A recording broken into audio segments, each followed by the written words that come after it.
Hi, I'm Valerie Engelhart, and in this video I am going to be painting a whimsical, surreal watercolor half portrait with a lot of flowers. So I'm going to go more into the why I'm doing this, and the reasoning is while browsing Instagram, it suggested an account to me, and it was a Draw This in Your Style challenge.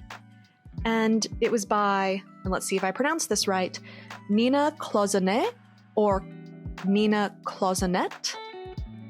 I don't know if it's French or not. And it was a digital illustration of a girl with like pink sky and clouds and like a dreamy beam coming out of her head, and it had flowers in it. And I'm like, oh, I like doing people and I do a lot of flowers, so why don't I give this a try? I'm not so much doing it as a, like, I don't have her illustration anywhere to reference. I just knew, oh, girl, flowers, pink. I can do that. So I wanted to use some hot press paper for this, but I could not for the life of me in all this mess find my block. So I dug through my, I'll call it an archive of watercolor paper, and found this Winsor & Newton 10 by 14 cold press, but it's like cellulose and cotton. So it's something I've only ever used once and then never again, because I don't know if you can tell as I do my brush strokes, it almost rejects water. And so I thought, well, this is great. It's a fun Draw This in Your Style challenge, and so I'm going in with Daniel Smith colors. The pink, or the light pink, is Rhodonite Genuine. It's one of my favorite pinks. For the mid-tone shadows, I'm going with Quinacridone Magenta. And later I'm going to be pulling out Rose of Ultramarine to cool things down and for deeper values. Now, one thing about Quinacridone Magenta is, look at it right now. That is a very bright, punchy pink. But when it dries, it really mutes down quite a bit. So with watercolor, usually it'll dry about 50% lighter than whatever you put down. So even though sometimes it looks like I'm going in super dark, oh no, Val, what are you doing? It dries a lot lighter. And this particular color has quite the shift. So I did the kind of dreamy beam coming out of her head, and I've hinted at some flowers, but I'm not getting into detail right now because everything is still really wet, and mostly I'm just mapping out where I want things to go. Now, even though I'm telling you this, and was definitely telling myself this at the time, I'm a really impatient person, and so I'm like, oh, well, if I see a flower, why isn't it done now? And so I had to keep reminding myself that it's a process, that I need to take my time, and that really good paintings usually do take some time and more than just one layer. So at this point, I'm going in and I'm putting in like more rose shapes, but I'm not liking the layout very much. And I'm definitely beginning to hit a point where I need to stop. Will I stop? No. No, absolutely not. That's not what I do. It's what I say. It's not what I do. So now I'm just going in and putting in some squiggles just because as it dries, it will give me more texture. So it'll give me stuff to work with. So even if I don't want to paint roses, just having some lines and texture around will give me the ability to plan things out. And I lifted the paper to let the water drip down to create some lovely watermarks. Like there on her forehead, a big watermark fell down on there. And you know what? I love that. And I was kind of bored. So I re-wetted the flower area on top of her head, and I added an alizarin crimson brush-o powder.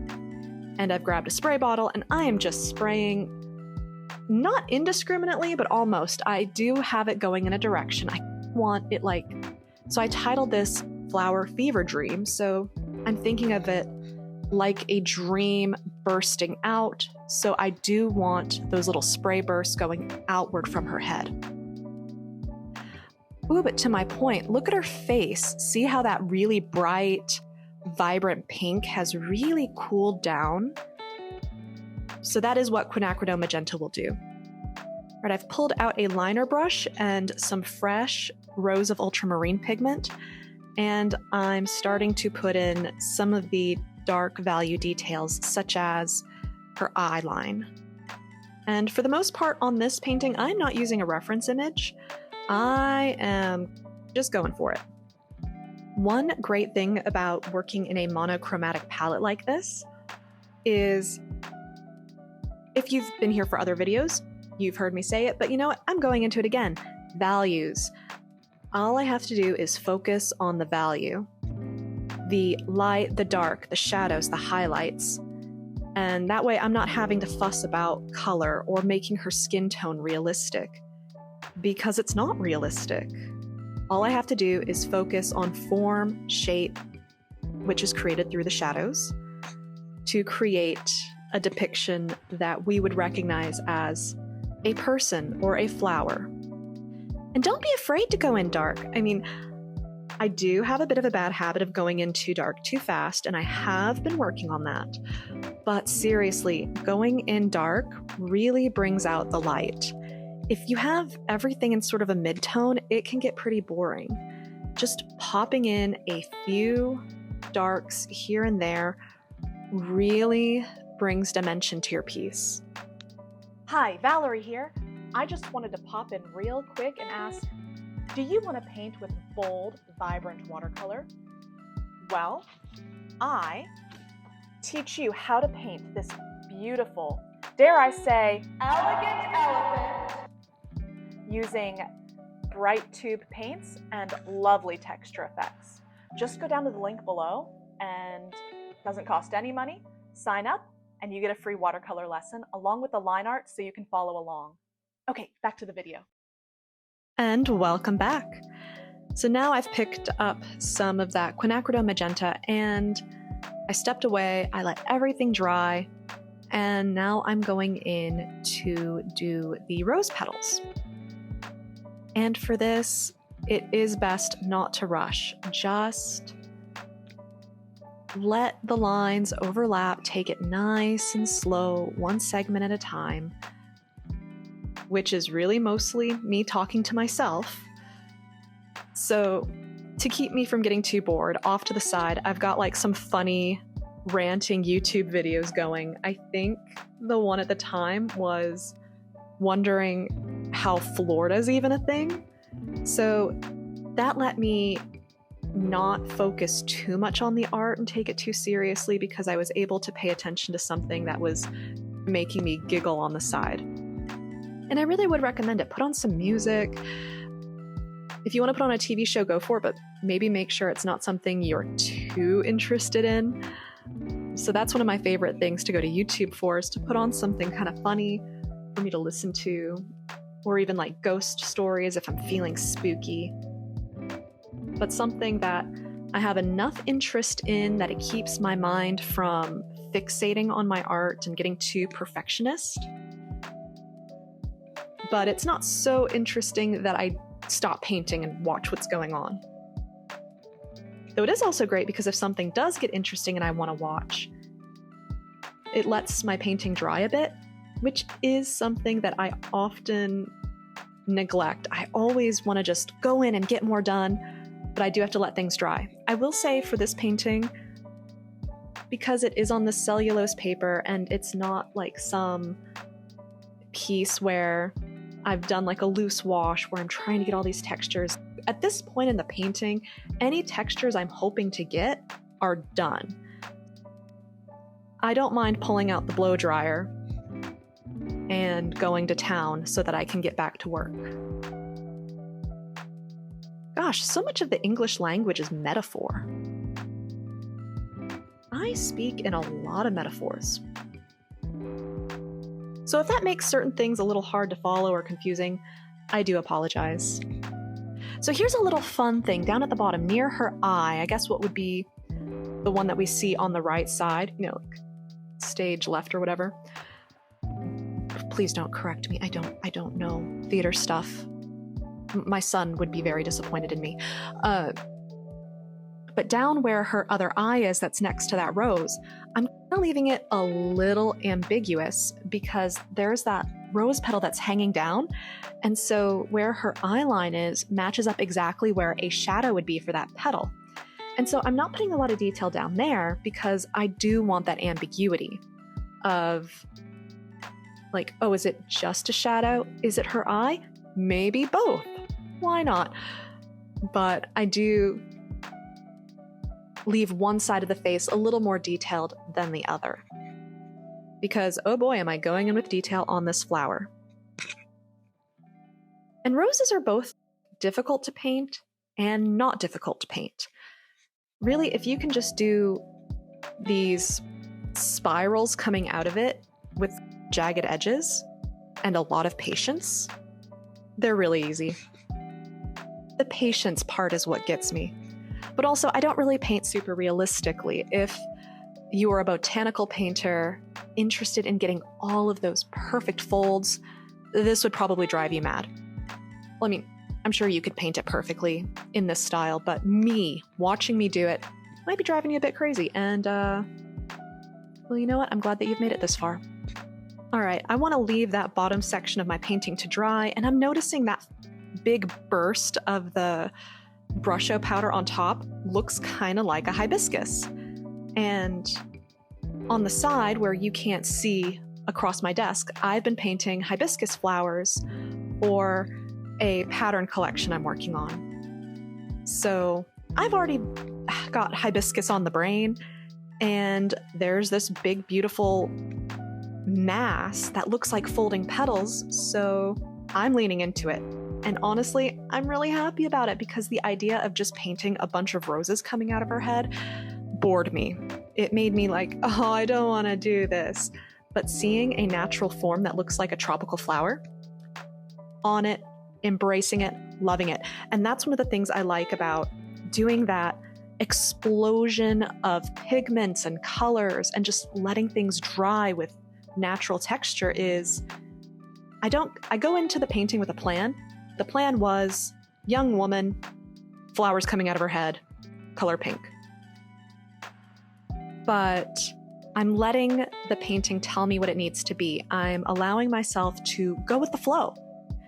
That area looks like a hibiscus. Guess what? Now it's a hibiscus.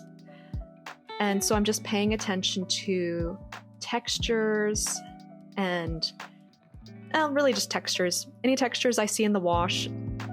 And it's like whenever you look at clouds and you look at shapes in the clouds. Same thing, it's just I know that I'm looking for botanical shapes in my big watery mess.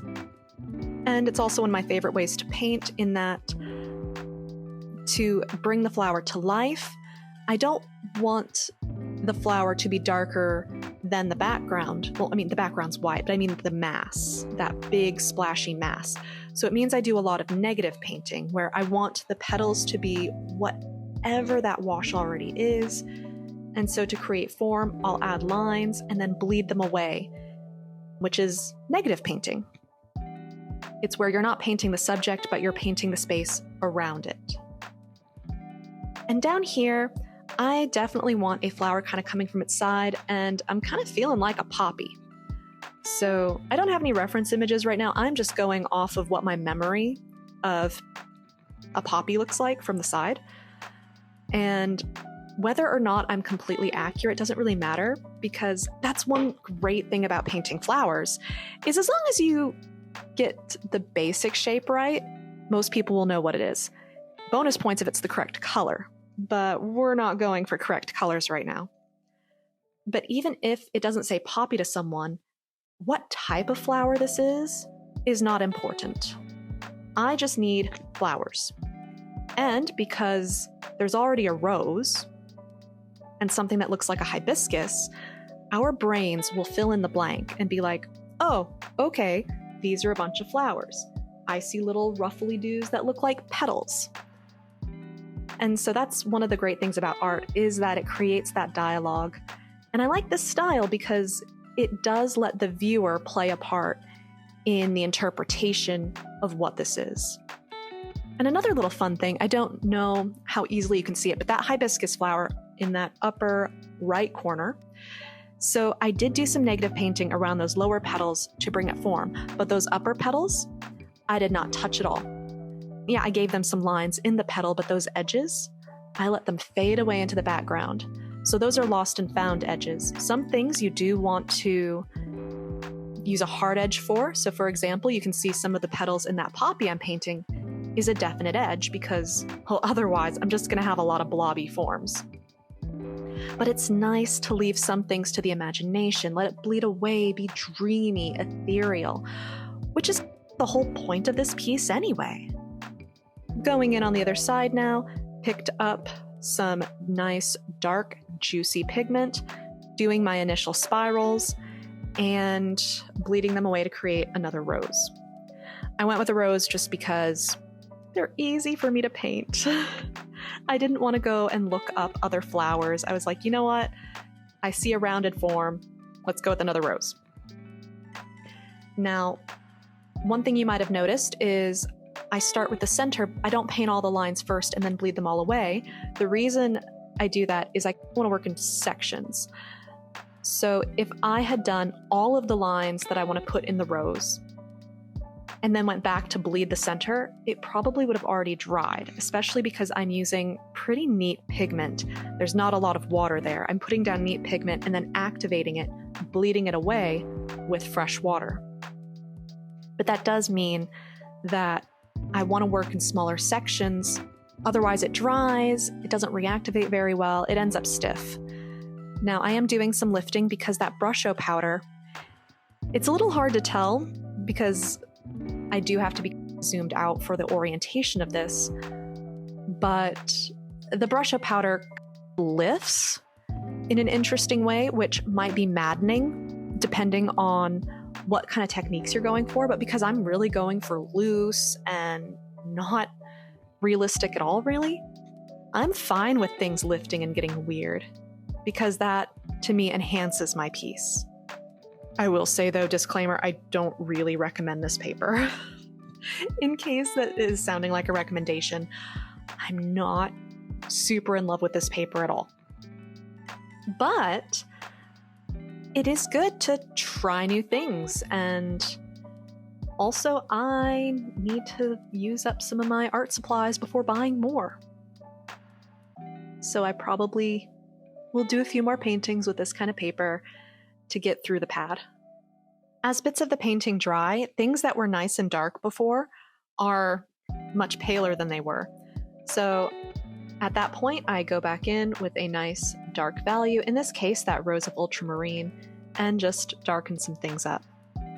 All right, I've painted enough flowers, in my opinion.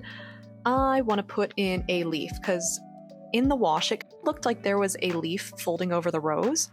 And I thought, ooh, that's great. Only paint part of the rose and then have a leaf go over it. That's, in my opinion, more interesting than just having the rose.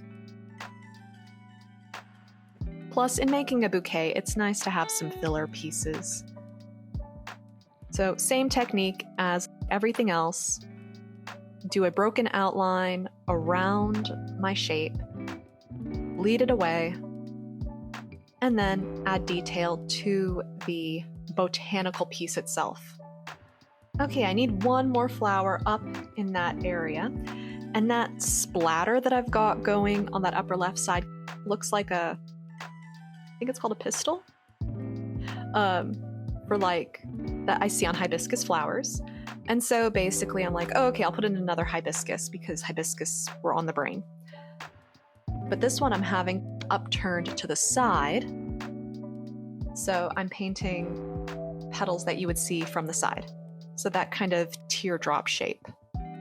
All right, back up to the primary hibiscus. That center had gotten way too pale. So going in, like I said, adding in just a pop of dark color can really bring something to life. So that flower is now far more interesting, just adding a few short radiating brush strokes from the center. And here's the finished painting. If you like this video, press that like button so I know to make more like it. And if you want to see more, subscribe because I make videos every Monday and Thursday. Thanks so much for watching. See you later. Bye.